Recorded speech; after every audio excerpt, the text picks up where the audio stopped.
Fini le stress des matinées où on est en retard et de mauvaise humeur. Car dans cette vidéo, on va explorer 3 conseils japonais simples pour devenir plus zen. Et quand je dis zen, c'est parce que ces conseils sont inspirés du moine bouddhiste Shunmyo Masuno et son ouvrage L'art d'une vie simple. Bien se réveiller, on le sait tous, c'est le meilleur moyen d'avoir une meilleure journée. Combien de fois est-ce que je me suis levé en panique après avoir scrollé 20 minutes sur Instagram pour ensuite être de mauvaise humeur et à peine réveillé au travail? Eh bien de nombreuses fois. Alors qu'en fait, il y a des conseils simples qui peuvent aider à avoir un meilleur départ et surtout sans trop d'efforts.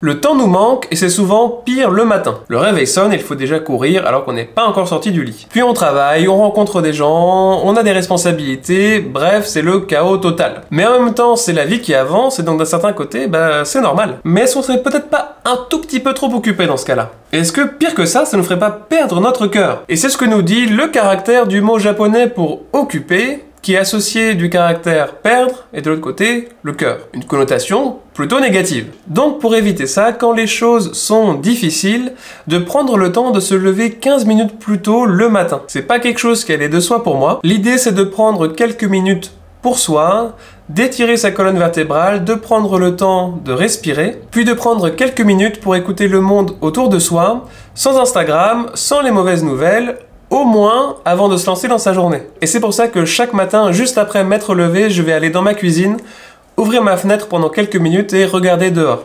Tout ça sans mon téléphone. Et rien que ça permet de créer un peu d'espace dans mon esprit pour déjà commencer la journée plus sereinement. Juste avant de voir le point suivant, n'oubliez pas de vous abonner et de mettre un pouce bleu, ça me ferait extrêmement plaisir.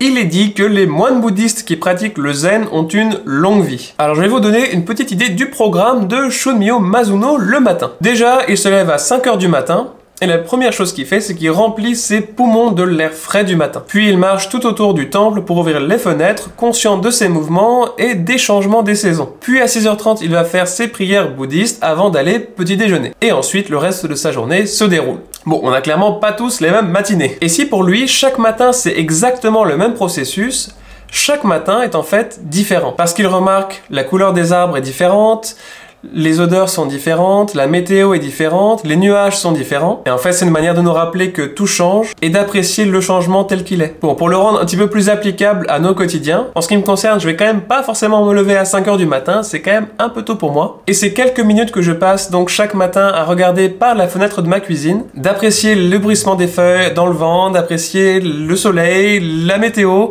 les nuages qui ont changé. Et c'est aussi d'ailleurs un très bon moyen de savoir comment je vais m'habiller en fonction de cette météo. Et en fait, l'idée, c'est que ça prend seulement quelques minutes et que c'est une manière de se poser le matin et d'accepter le monde qui change autour de nous. Dites-moi en commentaire ce que vous en pensez avant de voir le dernier point.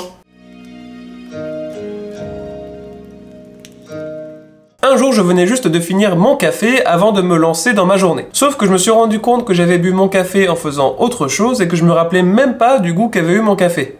Alors que pourtant je venais juste de le boire. Et même quand je mange, je porte pas beaucoup attention à ce que je mange à chaque fois et en général je fais souvent quelque chose en même temps. Et notre moine bouddhiste le rappelle ici, c'est important d'apprécier chaque moment et d'apprécier chaque bouchée pour pouvoir en éprouver de la gratitude. Et d'ailleurs, pour être plus précis, dans la pratique zen, il y a 5 réflexions à considérer à chaque repas. Les voici. Apprécier les efforts de ceux qui ont apporté la nourriture jusqu'à nous, considérer nos propres actions, apprécier la nourriture avec calme, voir la nourriture comme un médicament pour nourrir un corps sain et un esprit clair, et enfin recevoir la nourriture avec gratitude comme faisant partie de notre éveil spirituel.